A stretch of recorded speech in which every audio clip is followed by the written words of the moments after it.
L'habit de privilège est celui qui vient enlever l'habit de nudité. Quand Dieu t'enlève l'habit de nudité, il te revêt de l'habit de privilège. Quand Dieu enlève l'habit de deuil, il te revêt de l'habit de l'élévation. Quelqu'un est avec moi? Alléluia. Donc, Dieu arrache toujours l'habit sale. Il ne va pas faire que l'habit de fête devienne un survêtement de l'habit sale. C'est-à-dire, tu gardes l'habit sale et puis Dieu vient habiller l'élévation. Non, non, non. On doit enlever le mauvais d'abord et puis te revêtir d'un habit de grâce, d'un habit d'élévation. Alléluia. C'est pourquoi il faut que tu laisses partir l'habit de deuil. Et on a expliqué, ceux qui n'ont pas suivi l'enseignement, je vous en supplie, prenez les CD, écoutez comment on arrache l'habit de deuil. Si Dieu ne l'arrache pas, tu n'auras pas l'habit d'élévation. Alléluia. Alléluia.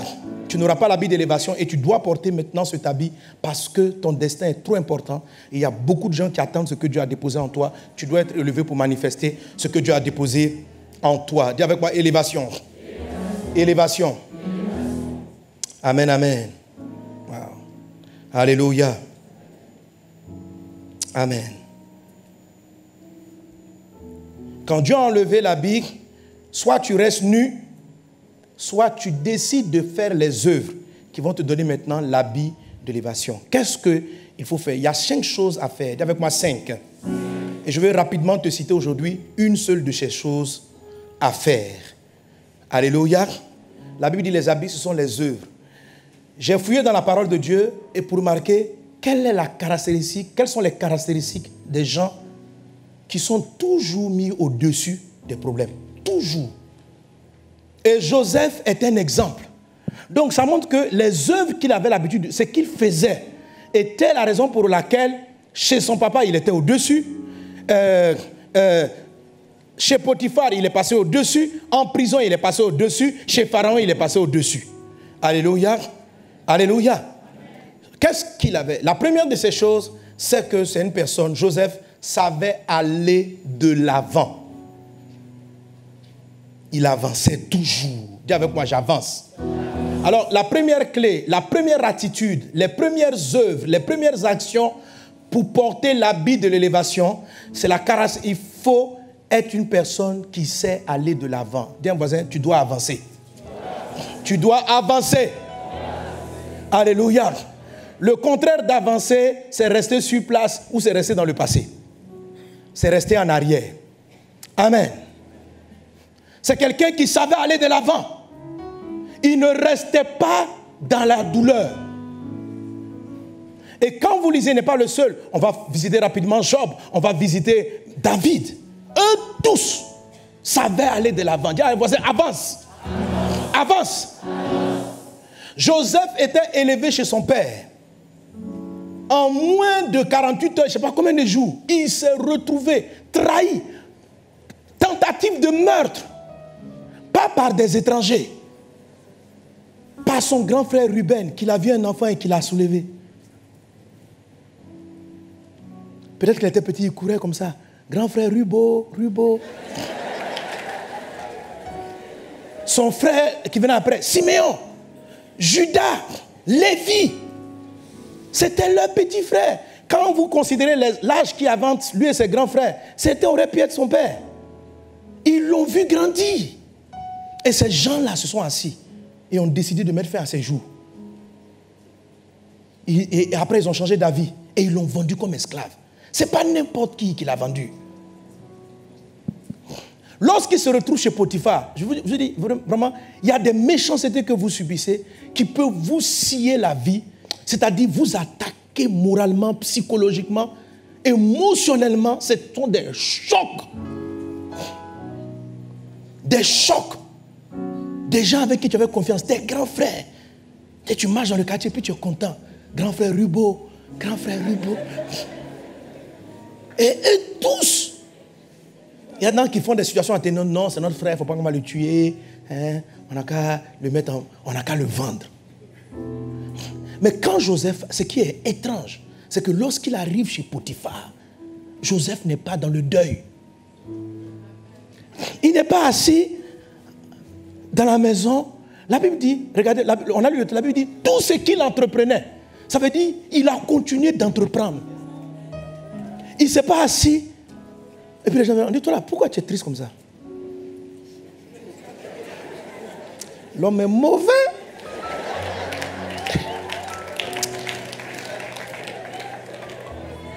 Puis il soulève les affaires doucement.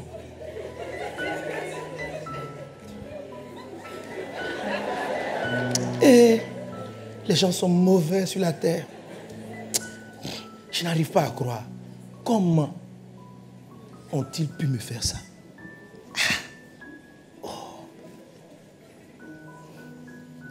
Joseph est arrivé chez Potiphar. C'est comme s'il avait senti qu'une page de sa vie s'était fermée. Il devait avancer.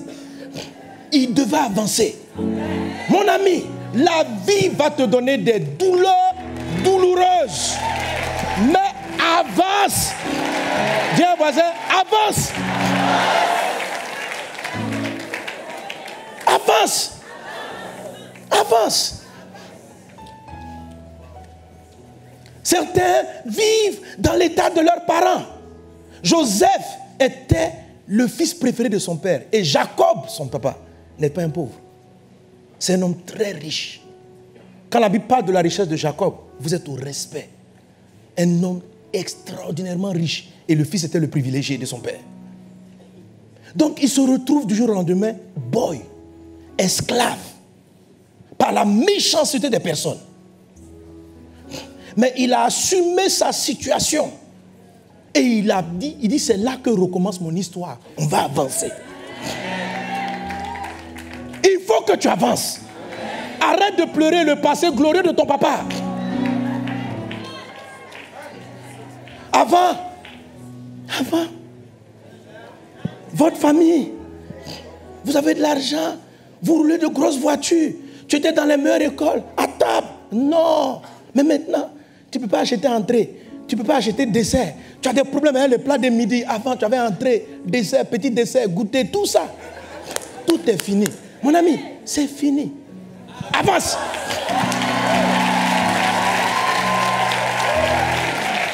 Amen. Ton avenir est devant toi. Tu dois avancer dans la vie.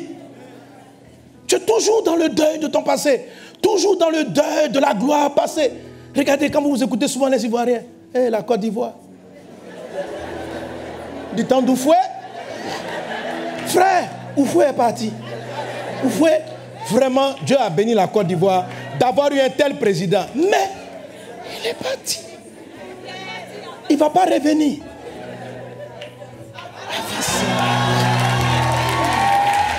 Avance. Quand tu étais marié, quand ton mari était là, quand ta femme était là, tu avais des privilèges, tu avais des choses. Et vous marchez bien. Vous marchez bien. Et tu étais là. Maintenant, il est parti. 1 an. Le veuvage est fini. 2 ans, tu es toujours dans le deuil. Tu as mis un gros foulard noir. Un boubou. Et tu viens à l'église, c'est ta grosse Bible. Frère, prions. Tu es toujours à P24. Attristé, abattu, trahi par la vie. Comment ces choses-là ont pu t'arriver? Tu n'en te reviens pas et tu ne t'es toujours pas remis. Et tu vis dans le passé. Ton mari ne va pas revenir. Je suis triste pour ce qui t'est arrivé. Mais si Dieu t'a laissé vivant, c'est qu'il y a quelque chose devant. Avance. Amen. Les gens qui portent l'habit de l'élévation, ce sont des gens, frères, ils ont un temps pour pleurer. Les choses qui font mal, il faut pleurer. Il faut pleurer. Mais à un moment donné, sèche tes larmes. Et puis il faut avancer. Bouscule le voisin, dis avance.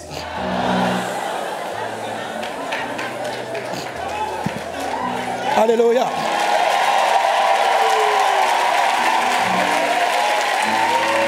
Avance. Comme les frères de Joseph, c'est qu'ils l'ont fait. Tu travaillais, chef de service, directeur. Les collègues se sont mis contre toi. Ils ont menti et on t'a renvoyé. On t'a renvoyé, tu as perdu le travail. Tu as perdu ton poste. Tu n'as plus de voiture de service. Tu n'as plus tout ça. Te voilà maintenant en train de lutter. Les bus, woro, taxi. Et chaque fois que tu passes devant la boîte, mon Dieu. Mon Dieu. Ce que vous m'avez fait là. Dieu ne dort pas. Dieu ne dort pas. Mon frère, ma soeur, écoute-moi. Si tu n'avances pas, tu auras l'impression que Dieu dort. Écoute, sais-tu à quel moment les frères de Joseph se sont humiliés devant Joseph? C'est lorsqu'il était premier ministre. Tu sais, si tu n'avances pas, tu ne seras jamais dans la position où ils viendront reconnaître que Dieu t'a choisi. Pourquoi est-ce que tu attends que Dieu les juge avant d'avance? N'attends pas, j'attends la justice de Dieu avant d'avancer. J'attends que Dieu vienne régler mon compte, que le Seigneur apparaisse en Israël là-bas chez mon père, qui leur dit que ce qu'ils m'ont fait là. Non.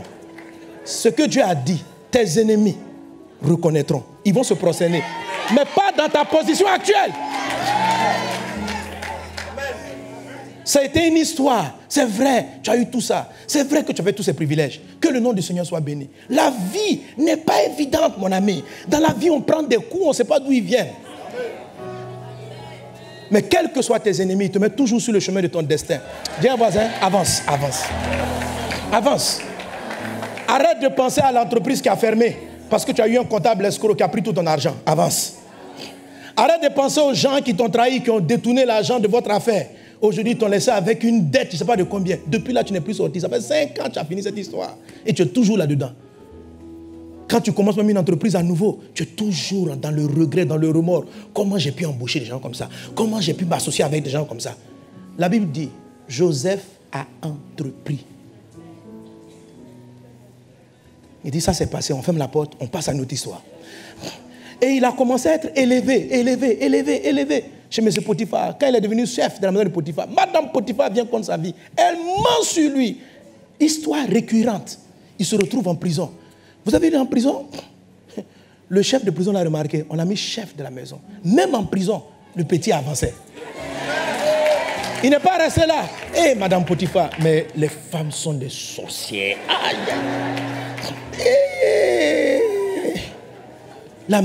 Une famille que j'ai aidée. J'ai donné ma vie pour cette maison. Aujourd'hui, là, si elle se promène dans la rue, c'est parce que son mari a de l'argent. L'argent vient d'où? Quand j'étais chez Potiphar, il n'avait même pas la moitié de ce que je lui ai fait acquérir. La Bible dit que Potiphar prospérait avec Joseph. Et voilà comment il me récompense. Potiphar, il me renvoie. Il ne m'a même pas écouté. Sa femme lui parle. Est-ce que j'ai une fois volé 5 francs? Jamais je n'ai volé. Comment est-ce qu'il peut croire que moi j'allais violer sa femme? Si j'étais ainsi mauvais, pourquoi il me remettait? Il ne contrôlait même plus. J'aurais pu m'enrichir. J'aurais pu prendre un cheval, rentrer en Égypte. Rentrer en Israël, pardon. Parce que Israël et puis l'Égypte, c'est des pays voisins. Mais je suis resté avec lui. Et voilà aujourd'hui comment il me récompense. Sans même me donner l'opportunité de me justifier. Mon ami, il y a des fois, le monde ne va pas te donner l'occasion de dire que tu as raison. Il y a des fois, tu veux parler, on te dit tais-toi. Tu dis, j'ai dit, on dit tais-toi. Tu prends ça, tu mets, et puis tu avances. Tu dis ce que tu as fait. Dis au voisin, avance. Ceux qui te font pleurer vont venir devant et reconnaître que ton Dieu a toujours été avec toi. Est-ce qu'on est ensemble? Est-ce qu'on est ensemble? Donnez-moi amen à Jésus. Quelqu'un avance. Quelqu'un avance. N'aie pas honte de là où le monde t'a amené. N'aie pas honte. Oui, à cause des gens aujourd'hui, tu n'as même plus les moyens de t'acheter une maison, de louer une maison de 200 000, 300 000. Avant, non. Non seulement tu louais ta maison, mais tu louais aussi des maisons d'autres personnes. Et aujourd'hui, même trouver un loyer de 50 000, tu ne peux pas. Donc, commence, c'est-à-dire, sache reconnaître là où tu es. Si tu dois commencer avec un loyer de 10 000, pars à partir de là. Et entreprends à nouveau. Ton histoire n'est pas finie. Sors du deuil. Est-ce qu'on est ensemble? Amen. Ésaïe 61 dit quoi? 61 verset 4. Il dit ceci. Dieu te donne une huile de joie au lieu du deuil. Donne-moi le texte. Il dit, pour accorder aux affligés de Sion, pour leur donner un diadème au lieu de la cendre, une huile de joie au lieu du deuil. Donc l'habit de deuil, son opposé, c'est l'huile de la joie. Mais l'huile de la joie, je vous l'ai dit dimanche dernier, l'huile de la joie non seulement procure la joie, non seulement guérit ton âme, mais elle fait une chose. Hébreux chapitre 1, verset 9. Et je vous avais lu la dernière fois dimanche dernier. Hébreux 1, 9 dit quoi? Hébreux 1, 9. Tu as aimé la justice, tu as eu l'iniquité. C'est pourquoi, oh Dieu, ton Dieu t'a oint de quoi? la même huile de joie. Et puis il dit, au-dessus de tes égaux. Amen. Donc, la joie, c'est l'habit qui remplace le deuil. Mais quand tu as l'habit, là, ça te met au-dessus toujours déjà. Toujours au-dessus. Tu dois avancer vers ta destinée. Amen. D'autres choses aussi qui peuvent vous arrêter ou qui peuvent vous amener à avoir un remords terrible sur le passé, ce sont vos propres erreurs. Joseph, ce dont il a subi, ce n'est pas son péché, c'est le péché d'autrui. C'est la méchanceté des autres qui l'a affecté. Mais il y a des fois, ce sont nos choix et nos décisions. On prend de mauvaises décisions qui nous créent de sérieux problèmes. Un mauvais mariage, des mauvaises décisions. On a des choses, on fait des choix stratégiques qui sont dangereux pour notre vie. Et plus tard, on se rend compte des conséquences. Malgré ce choix, tu dois sortir du regret et tu dois avancer. Pourquoi je suis parti là-bas? Pourquoi j'ai fait telle erreur? Moi, quand je considère ma vie, il y en a tellement. J'ai pris tellement de... Une d'entre elles, comme ça, Dieu m'a dit, il dit, j'ai un DUT de géomètre. J'aurais dû normalement finir ingénieur.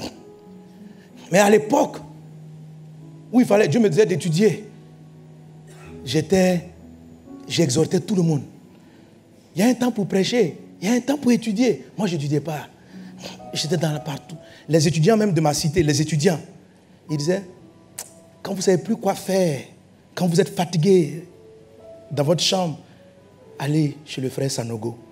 Donc, toujours les gens étaient à ma porte pour venir prier. J'avais pas d'heure pour étudier. Tu viens à 22h, je vais prier avec toi, je vais te remonter. Quand tu es attristé, tu viens chez moi. Et conséquence, j'ai raté ma première année. Et donc, j'ai pris un cycle court au lieu de rester dans le cycle long. Dieu m'a toujours dit, tu aurais dû finir en cycle long. Et à part ça, il y en a encore plein d'autres. Plein de mauvais choix. Plein de mauvais choix. Et les mauvaises décisions ont des conséquences. Il y a certaines qui sont pratiquement irrattrapables. Comme un mauvais mariage. Oui. La dernière fois, je parlais de ça, j'ai dit... Amen.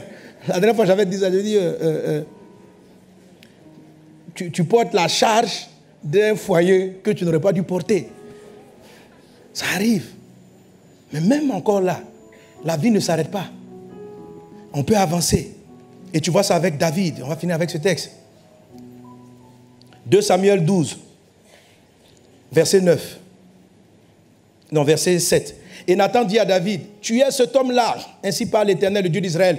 Je t'ai oint pour roi sur Israël et je t'ai délivré de la main de Saül. Je t'ai mis en possession de la maison de ton maître. J'ai placé dans ton sein les femmes de ton maître et je t'ai donné la maison d'Israël et de Juda. Et si cela eût été peu, j'y aurais encore ajouté. Pourquoi donc as-tu méprisé la parole de l'Éternel en faisant ce qui est mal à ses yeux? Tu as frappé de l'épée Uri le Héthien et tu as pris sa femme pour en faire ta femme. Et lui, tu l'as tué par l'épée des fils d'Ammon. Maintenant, l'épée ne s'enlèvera plus jamais de ta maison parce que tu m'as méprisé et parce que tu as pris la femme d'Uri le Héthien pour en faire ta femme. Ainsi parle l'Éternel, voici, je vais faire sortir de ta maison le malheur contre toi et je vais prendre sous tes yeux tes propres femmes pour les donner à un autre qui couchera avec elle à la vue du soleil. Car tu as agi en secret et moi je ferai cela en présence de tout Israël et à la face du soleil. Verset 13. David dit à Nathan, j'ai péché contre l'Éternel. Et Nathan dit à David, l'Éternel pardonne ton péché. Tu ne mourras point. Mais parce que tu as fait blasphémer les ennemis de l'Éternel en commettant cette action, le fils qui t'est né mourra. Et Nathan s'en alla dans sa maison. L'Éternel frappa l'enfant que la femme d'Uri avait enfanté à David. Et il fut dangereusement malade. David pria Dieu pour l'enfant et jeûna. Et quand il rentra, il passa la nuit couché par terre. Les anciens de sa maison insistèrent auprès de lui pour le faire lever de terre, mais il ne voulut point. Il ne mangea rien avec eux. Le 7e jour, l'enfant mourut. Les serviteurs de David craignaient de lui annoncer que l'enfant était mort, car ils disaient, voici, lorsque l'enfant vivait encore, nous lui avons parlé et il ne nous a pas écoutés. Comment oserons-nous lui dire, l'enfant est mort? Il s'affligera bien davantage. David aperçut que ses serviteurs parlaient tout bas entre eux. Il comprit que l'enfant était mort. Il dit à ses serviteurs, l'enfant est-il mort? Il répondit, il est mort. Il répondit, il est mort. Verset 20. Alors David se leva de terre. Il se lava, soignit et changea de vêtements. Puis il alla dans la maison de l'Éternel, se prosterna. De retour chez lui, il demanda qu'on lui servît à manger et il mangea. Amen. Ses serviteurs lui disent, que signifie ce que tu fais? Tandis que l'enfant vivait, tu jeûnais et tu pleurais. Maintenant que l'enfant est mort, tu te lèves et tu manges. Il répondit, lorsque l'enfant vivait encore, je jeûnais et je pleurais, car je disais, qui sait si l'Éternel n'aura pas pitié de moi et si l'enfant ne vivra pas. Maintenant qu'il est mort, pourquoi jeûnerais-je? Puis-je le faire revenir? J'irai vers lui, mais il ne reviendra pas vers moi. Amen. Quelqu'un est avec moi? Oui, mon ami. David a fait une erreur. David a couché avec la femme de Uri. David a fait tuer son mari. Et David, après l'avoir sainté, l'a pris comme épouse. C'est une erreur, c'est un péché. Et il en a moissonné les conséquences. Dans sa propre maison, il y a eu l'inceste. Son propre fils a couché avec ses autres femmes. Selon la parole. C'était dur. Mais vous avez l'histoire qu'on retient de David à la fin. C'est que c'était une personne élevée. C'est une personne élevée. C'était des mauvais choix. La femme qu'il a prise, ce n'était pas sa femme. Ce n'était pas sa femme de destinée. Dans tout le texte, on dit la femme de Uri. La femme. Pourtant, il avait marié maintenant légalement. Mais on dit la femme de Uri. Tu es avec la femme de Uri. Tu es avec la femme de Uri. Ce n'était pas sa femme de destinée. Elle était promise à Uri. David a fait une grande bêtise. Mais lorsqu'il s'est rendu compte de son erreur, il a demandé à Dieu pardon. Mon ami, quelquefois, tu as pris l'argent que tu ne devais pas prendre. Tu es parti prendre l'argent de votre tontine. C'est un péché. On a dit qu'il y avait les placements d'argent, agro-business. C'était on vidait les comptes de l'entreprise en disant qu'ils allaient mettre le mois suivant. Il ne fallait pas faire ça, c'est un péché. Mais tu as fait l'erreur. Aujourd'hui, tu dois 20 millions aux gens. C'est un péché, mon ami. Ce sont tes choix. Tu es rentré dans un mariage compliqué.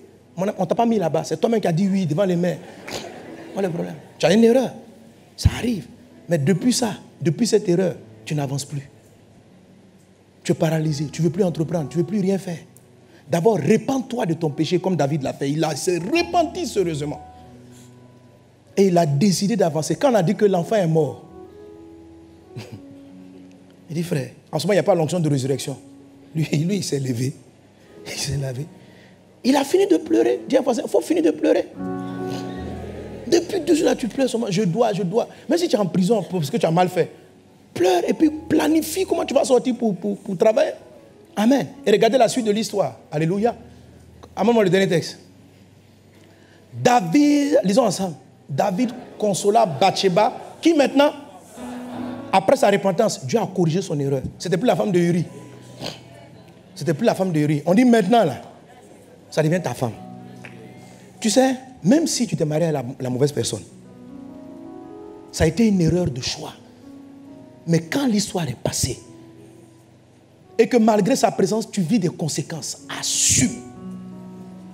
Dieu va changer ces situations. C'est une erreur, mais quand tu es dans ton passé, tu vas regarder Bathsheba là. Vraiment, tu es la femme de mes malheurs. J'ai fait une erreur. Va-t'en. À cause de toi, on dit je vais avoir l'inceste dans ma famille. À cause de toi, la honte viendra. À cause de toi. Non. Il assume. Il a demandé pardon à Dieu. Et Dieu va faire quelque chose. David consola. Et il alla auprès d'elle, coucha avec elle. Elle enfanta un fils qu'il appela Amen. Et qui fut aimé de l'Éternel. Le grand Salomon. Et la façon dont Dieu pardonne. Et que Dieu prend ton erreur pour faire contribuer à sa gloire. C'est vrai que ta dette, tes erreurs t'ont mené en prison, ça t'a fait perdre tes amis, ça t'a fait casser l'entreprise, c'est vrai. Mais ton Dieu, si tu sais t'humilier, va rattraper le tir. Il faut que tu avances. David a avancé, il dit ma femme, maintenant tu es ma femme. Donc je vais te prendre comme ma femme. Je ne vais pas être là toujours te rappeler que je n'aurais pas dû te marier. Je n'aurais pas dû te marier. Je n'aurais pas dû te marier. Je n'aurais pas dû. Sors du deuil. Avance. Avance. Tu n'aurais pas dû, mais tu as fait. On fait comment? Amen. Tu n'aurais pas dû, mais tu l'as fait. Assume. Et avance. Avance. Dis à un voisin, avance. Il est parti, ils ont donné. C'est qu'à donné quoi? Salomon. Qui est Salomon? L'aïeul de Jésus. La promesse n'était pas pour Bathsheba. La promesse, on dit David, tu aurais un fils toujours sur le trône. Et le fils sur le trône, c'était Jésus. Mais Dieu a fait, ça aurait pu venir par les autres femmes. Mais c'est la femme du péché. Quand Dieu te lave, Dieu te lave. Dieu l'a ramenée dans son destin. Et c'est elle qui a enfanté Salomon. Salomon est l'aïeul de notre Seigneur et Sauveur, Jésus-Christ. Que Dieu te bénisse. Ton destin est devant. Lève-toi et avance. Amen. Dis à un voisin, avance. Que Dieu te bénisse. Tu vas te tenir debout et tu dis, Seigneur, j'avance. Fais un pas. Dis, j'avance. J'avance. Rien ne me retient.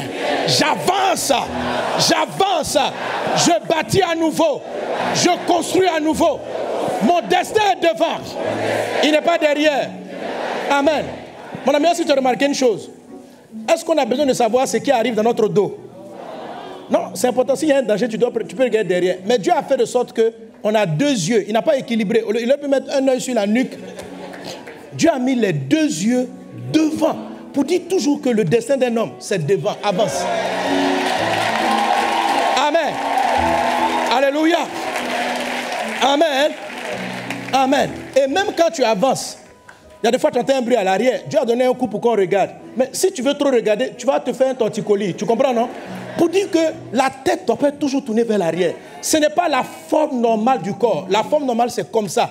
Et quand on fait ça, c'est une exception.